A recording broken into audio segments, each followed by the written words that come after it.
Bueno, y queremos seguir analizando en profundidad los temas abordados en este debate presidencial de la Archi y vamos a conversar ahora entonces con el director del Centro de Políticas Públicas de la Universidad del Desarrollo, Gonzalo Miller, y el director de la Escuela de Gobierno de la Universidad Central, Marco Moreno. A los dos, bienvenidos. Muchísimas gracias por estar con nosotros a esta hora de la tarde aquí en CNN Chile. Y comencemos de inmediato. Gonzalo Miller, ¿cómo viste el debate en cuanto a tono, a temas y respuestas? Bienvenido. Hola Matilde, un gusto estar aquí en CNN con Marco compartiendo el análisis, ¿no?, de este debate.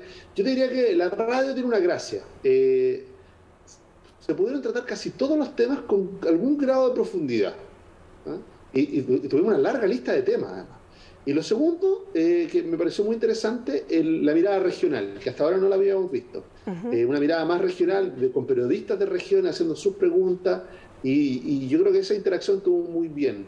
Ahora, obviamente que también tuvo su minuto de tensión, que parece que se está robando todo el protagonismo, ¿no? Sí. Hubo un cruce muy duro entre José Antonio Kast y Gabriel Boric, pero en general, salvo ese cruce duro, ese intercambio duro, no fue el tono predominante del debate, ¿ah? Fue un debate bastante, yo diría, informativo, aporta, y donde ellos pudieron explicar muchas cosas. No nos quedamos en la simple cuña. Por ejemplo, solo por poner un ejemplo, ¿no? Cuando Gabriel Boric dice de que los fondos serían heredables, ¿no?, y desmiente al senador Latorre, tiene tiempo para explicar. No queda en contradicción nomás, como él dijo y yo dije, sino que tiene tiempo para explicar de que él va a poner un seguro que hoy día no existe, pero lo va a poner para poder hacerlo de alguna manera heredable. Yo creo que esa capacidad de preguntar, contraargumentar, permitió que pudiéramos formarnos quizá una mirada más completa, sobre todo de los programas que están recién debutando, diríamos, Matilde, ¿no?, en esta segunda vuelta. Marco, ¿cómo lo viste tú? Sí, bueno, efectivamente, Matilde, el tono yo creo que también transmite emoción, al igual que los gestos. Nosotros la mayor parte estábamos escuchando, evidentemente, el debate a través de las radios, distintas radios, y creo que el tono mostró dos cosas. Vi o noté a un Gabriel Boric mucho más energético, con mucho más ganas, ¿no es cierto? Y a un José Antonio Kast un poco pasivo, con poca energía, con poca fuerza. Es cierto que ese es su estilo, pero efectivamente transmitía una cierta lentitud que hacía que el ritmo, creo yo, lo pusiera en términos de la expresión que había, lo pusiera Gabriel Boric. Y yo creo que eso también se expresó en lo que decía Gonzalo respecto de ese momento de tensión, ¿no?, que se produjo. Que ahí lo vimos bien energético a José Antonio Kast. Es que sí, iba a ir a ese punto justamente porque lo que observamos allí es un atributo que era muy importante en José Antonio Kast, que era el autocontrol. Yo sentí que ese atributo se anduvo desplomando en esa parte, ¿no?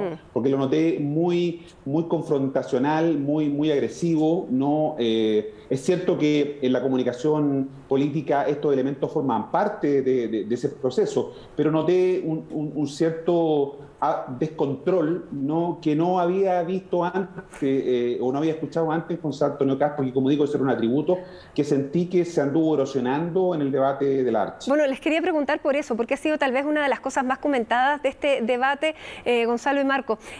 Con esto, el candidato José Antonio Kast, ¿cómo queda frente a sus electores y frente a los indecisos, que sobre todo a los que se quiere conquistar, que los dos lo tienen muy difícil?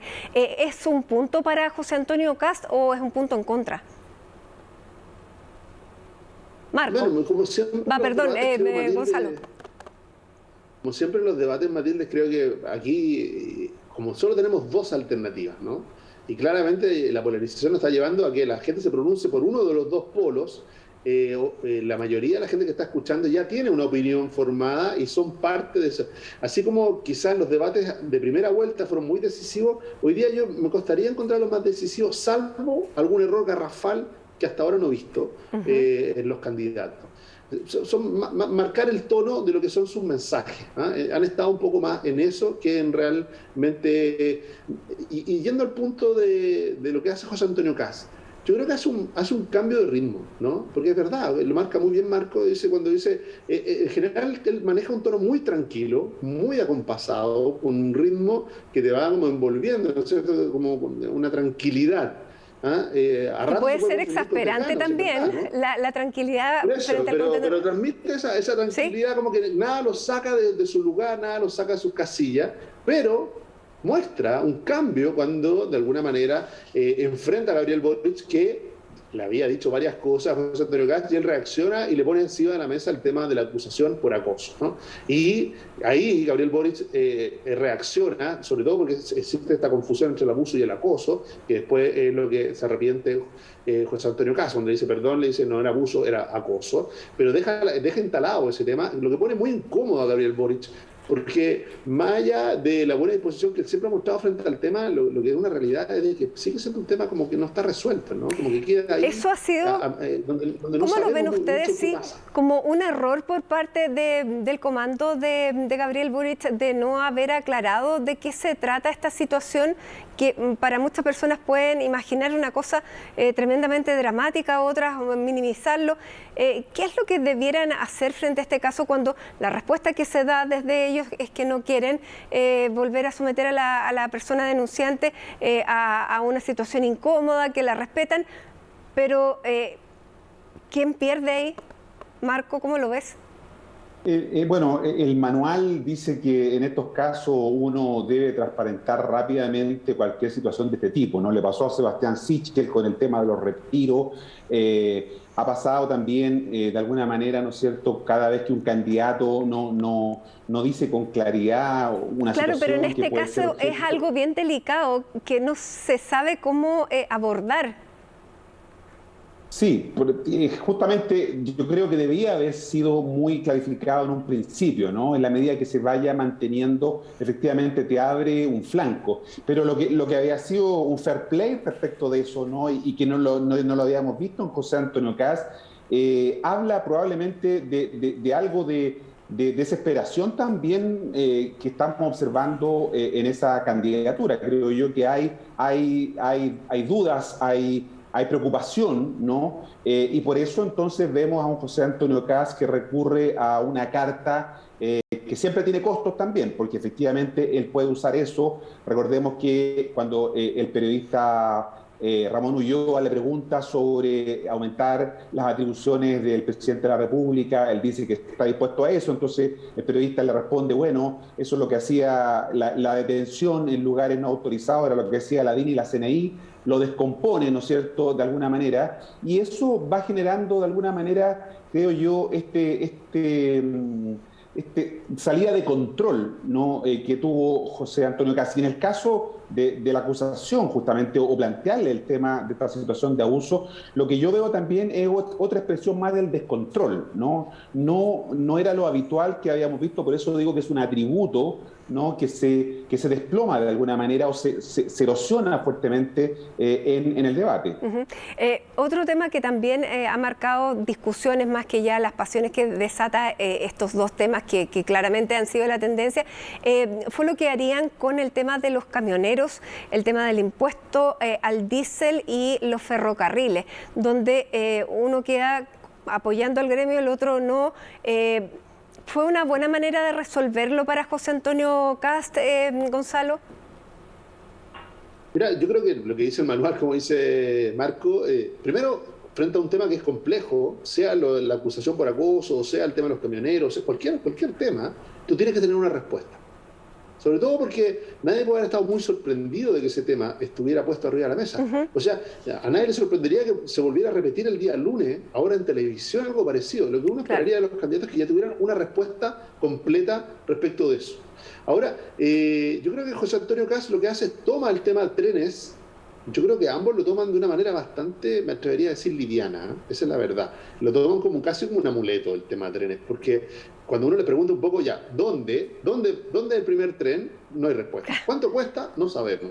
Entonces, pero ambos abrazan el tema de trenes, de manera distinta. Ahora más de carga Boric, más de trenes de cercanía o de pasajero en el caso de Kast. Pero ambos en ese tema están en tabla, diría uno. Y en el tema camionero, extrañamente, Gabriel Boric lo usa como un tema de ataque, ¿no? Claro, porque para un sector importante de la izquierda los camioneros son un adversario político, ¿no? No son un gremio más. Son un adversario político por su rol histórico, por su posicionamiento, pero yo creo que es un error transformarlo en un adversario, porque le da una visibilidad o lo pone en una situación de alguna manera, equiparar y generalizar. Claro, pero también para las nuevas generaciones es un gremio privilegiado que recibe exenciones y después devolución de impuestos en algo que es contaminante. Para las generaciones nuevas, ahí está el problema. Claro, pero el punto, Matilde, es que en ningún caso lo que se ofrece es, por ejemplo, lo que hacen países desarrollados. ¿Sabe que al 2030 los camiones van a ser eléctricos? Ahí tú vas al punto de fondo. O dice, ¿sabe qué? Usted tiene una exención y esa exención se va a terminar en un plazo. No, o sea, finalmente lo que hay es un argumento político. Y se dice, aquí hay un sector privilegiado, como hay mucho en el país, pero en este caso es un sector que son miles de personas, son pymes, muchas de ellas familiares. Entonces, no tienen la connotación que muchas veces cuando se usa desde Gabriel Boric en la imagen del privilegiado, siempre es como las grandes empresas. En este caso, el adversario son cientos de miles de pequeñas empresas. Y eso es lo que yo creo que dificulta el transformarlo en un enemigo tan poderoso, ¿no? Como digno de que un candidato presidencial lo enfrente. Ahora, yo Gonzalo, un matiz, sí, dime. Agregaría un matiz, Matilda, a lo que decía Gonzalo, porque estamos en un momento donde las imágenes importan mucho y ahí Gabriel Boric acierta porque lo instala como el candidato de los camioneros, ¿no? Y simbólicamente la gente, más allá de la explicación racional que plantea Gonzalo, que puede ser cierta, pero la gente conecta mucho más con la idea de los trenes que con los camiones, ¿no? Digámoslo así de manera clara. A la gente le hace mucho sentido los trenes, así cuesten mucho, así, ¿no es cierto?, la mantención sea complicada, pero hay una cierta conexión con los trenes, tanto de los electores antiguos, como dices tú, Matilde, de los electores más jóvenes, que también ven ahí el tema medioambiental. Entonces, de alguna manera, yo creo que ahí Gabriel Boric, eso sí, logra un punto, porque lo instala como el candidato de los camioneros. Si uno ve la producción memética que se produjo inmediatamente después de eso, la cantidad, ¿no es cierto?, de memes, son un factor que termina también jugando un rol importante en una elección. Y creo yo que este mote, ¿no?, del candidato de los camioneros va a ser difícil para José Antonio Kast sacárselo, y como dice Gonzalo, yo creo que en el debate de Anatel del lunes va a ser un tema que va a volver con mayor fuerza todavía. Y eso es lo que les quería preguntar, ¿cómo quedan instalados, en qué posición quedan instalados los candidatos frente a lo que va a ocurrir el lunes? Porque hoy día hubo una gran cantidad de personas que se conectó, tuvo una audiencia gigantesca, y esperamos eso también para el próximo lunes de este debate en televisión a las 8 de la noche, a partir de esa hora en todos los canales. ¿Qué es lo que esperan ahí y cómo llega cada uno? ¿Cómo lo ven ustedes? Gonzalo. Bueno, yo creo que el lunes, ¿no?, en el debate de Anatel vamos a tener un rating bastante alto, ¿eh? Es bastante fácil suponer, básicamente por dos cosas. Una, por el interés que está generando, y dos, porque no ha habido más oportunidades. O sea, prácticamente este debate, el de Archie, es el debate que hubo masivo, y el segundo va a ser ya el más masivo de todos, que es el de la televisión, ¿eh? No había otras oportunidades. Y recién en tercer lugar quedaría el programa Bad Boys, que lo vio casi 1 millón de personas, ¿no? Pero no había muchas más instancias masivas donde poder escuchar a los candidatos o verlos confrontar. Y de hecho, verlos confrontarse solamente son estas dos. Ahora, José Antonio Kast, yo creo que tiene asumida una posición de desafiante. Creo yo que es su mejor posición. Yo creo que el debate más flojo de José Antonio es cuando fue el último debate de primera vuelta, cuando fue de favorito, cuando las encuestas lo ponían en un primer lugar. Sus mejores performances o desempeños como candidato han sido como desafiantes. Y lo que está claro es que va en esa última oportunidad. Yo creo que vamos a estar ante una elección estrecha. Y por lo tanto, porque no se pueden publicar encuestas, pero se están haciendo, ¿no es cierto, Gonzalo? Claro, no tanto por los aciertos como por los errores. Yo creo que equivocarse en ese debate puede ser determinante hacia el final de la elección. Yo creo que eso, más el factor Parisi, van a ser los dos elementos que quedan por despejarse en este tramo final de la elección presidencial. Marco, la expectativa para el lunes. Sí. Yo diría que en un continuo más energía, menos energía, creo que Gabriel Boric llega en el componente de mayor energía, ¿no? Ha sido una campaña más energética, se ha visto hacer más cosas, logró aprovechar varios acuerdos, instaló a Vizcasiches, en fin, ha hecho muchas cosas que muestran que es una campaña que está desplegada. No así creo yo la de José Antonio Kast, que ha mostrado una cierta lentitud, salvo el viaje a Estados Unidos y la participación en este programa de YouTube. No he visto mayor elementos de posicionamiento en la agenda. Así llegan los candidatos, llegaron a este debate, que confirma un poco lo que creo yo, lo que estoy señalando, y también van a llegar al lunes con esa misma posición, ¿no? Uno con más ganas, ¿no? Con más voluntad, por lo menos en lo que uno observa, lo que uno percibe, y el otro candidato que salió primero, pero el otro candidato que salió primero sin todavía un mito, un relato, yo diría, claro y muy pegado todavía en la tecla del año 1988, nosotros contra ellos. Creo que esa lógica identitaria, ¿no? Divisiva que está planteando José Antonio Kast no está rindiendo el punto de vista electoral, y por eso que hay cierta preocupación, diría yo, en esa candidatura de cara a lo que va a pasar el próximo lunes. Bueno, nos quedamos entonces atentos a lo que vaya a ocurrir el lunes. Yo le decía a Gonzalo, las encuestas se siguen haciendo, lo que pasa es que no se publican. Ahí se publican por internos, o cada uno de los candidatos tiene su propio estudio. El CERVEL va a tener mucho trabajo, porque yo ya sé, así, yo creo que lo han llamado a todos, ¿no? A todos los que publicaron encuestas en el periodo de vacancia de la primera vuelta, ya los llamaron a todos a dar explicaciones. Yo creo que además la ley ahí tiene un vacío. La ley, cuando habla de difusión de las encuestas, las termina asociando la difusión como era en el siglo XX, ¿no? A los medios tradicionales. Y resulta que estamos ya de cabeza en la era digital. Quizás esta va a ser la primera elección presidencial donde lo digital va a ser más relevante que los medios tradicionales. Claro, y basta publicarlo cruzando la cordillera para que ya la ley no tenga efecto. Bueno, a los dos les quiero agradecer, Marco Moreno, Gonzalo Miller, muchísimas gracias como siempre por tenerlos aquí en CNN Chile, semana álgida, y la próxima va a ser todavía más, así que buen fin de semana y a tomar energías para lo que viene dentro de los próximos días. Que estén los dos muy bien, muy buenas tardes. Chao, que estén muy bien. Chao, Gonzalo.